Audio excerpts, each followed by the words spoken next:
Hello दोस्तों, आप सभी महाराणा प्रताप व उनके इतिहास के बारे में सभी जानते होंगे कि किस तरह उन्होंने अपनी अंतिम श्वास तक मुगलों से युद्ध किया।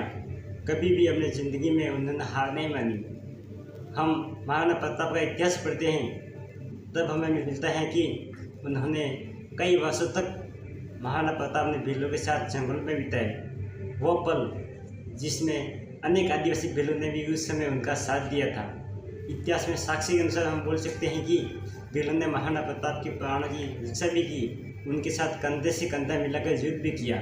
लेकिन हम आज इतिहास पढ़ते हैं तब महाराणा प्रताप के इतिहास में भीलों का नाम नहीं आता। वहाँ पर साथ देने वाले कई आदिवासी वीर योद्धा जिन्होंने महाराणा प्रताप का साथ दिया था, लेकिन उनके इतिहास में आज नाम और निशान नहीं है। मैं आज बात करने वाला हूँ एक ऐसे ही आदिवासी बालक जिन्होंने महाराणा प्रताप को भोजन देने के लिए अपने प्राणों की आहुति तक दे दी। उन्होंने मुगलों के हाथों अपने प्राणों की आहुति दे दी, लेकिन उनका इतिहास नहीं है। मैं आज बताने वाला हूँ कि यह बात उस समय की है जब महाराणा प्रताप व मुगलों में बीच युद्ध चल रहा था। महाराणा प्रताप जंगलों में भीलों के साथ निवास कर रहे थे। तब वहाँ पर बूढ़े व्यक्ति, मजदूर, किसान जो भी थे वह सब महाराणा प्रताप का साथ दे रहे थे। तब एक छोटा सा बालक जो अपनी माँ से कहने लगा, जिसके पिता महाराणा प्रताप की सेना में एक साधारण सैनिक थी, उसने अपनी माँ से कहा, कुछ नहीं माँ, अभी तो हमें केवल 2 दिन भूखा रहना पड़ा है। लेकिन महाराणा प्रताप व उनके छोटे छोटे बच्चे पिछले 7 दिनों से भूखे हैं। उसकी माँ के पास इसका कोई जवाब नहीं था। उसकी आंखों में आंसू आ गए। तब दुद्धा बिल ने कहा कि माँ, मैं अभी जाता हूँ और राणा जी को यह रोटी देकर आता हूँ।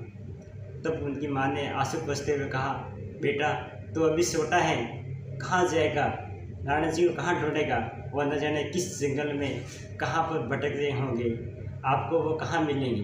तब बालक दुद्धा बिल ने कहा कि माँ तो चिंता मत कर, मैं राणा जी का स्थान जानता हूँ, अभी जाता हूँ और अभी रोटी देकर आता हूँ। इतना कहकर दुद्धा बिल वहाँ कपड़े में रोटी छिपा कर चल दिया।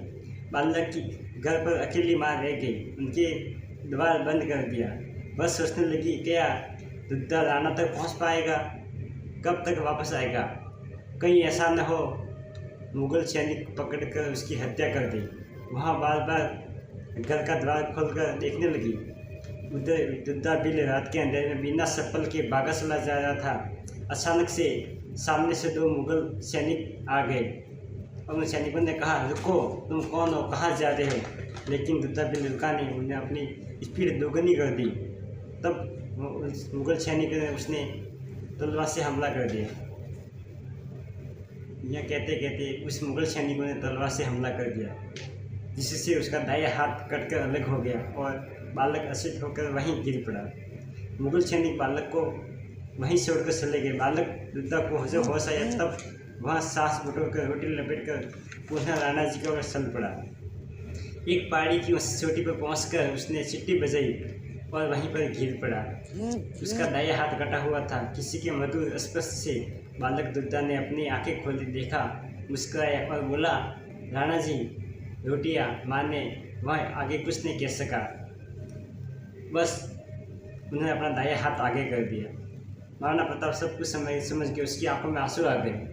उन्होंने कहा, धन्य है तेरी माता, धन्य है तेरी देशभक्ति, तो अमर रहेगा मेरे बालक, तो अमर रहेगा। अरावली की चट्टानों में वीरता की यह कहानी आज भी देशभक्ति का उदाहरण बनकर बिखरी हुई है। लेकिन जब हम इतिहास में महाराणा प्रताप का इतिहास पढ़ते हैं, उस समय इन आदिवासी बालक, भील बालक का कहीं पर भी इतिहास में जिक्र नहीं है, क्योंकि आदिवासियों के साथ इतिहासकारों ने भेदभाव किया है। जब राजपूत का इतिहास लिखा गया, उसकी राजा महाराणाओं का इतिहास लिखा गया मेवाड़ के, तब उनके साथ देने वाले भील आदिवासियों का इतिहास में नाम नहीं लिखा गया, केवल भीलों ने साथ दिया, इतना ही लिखा है।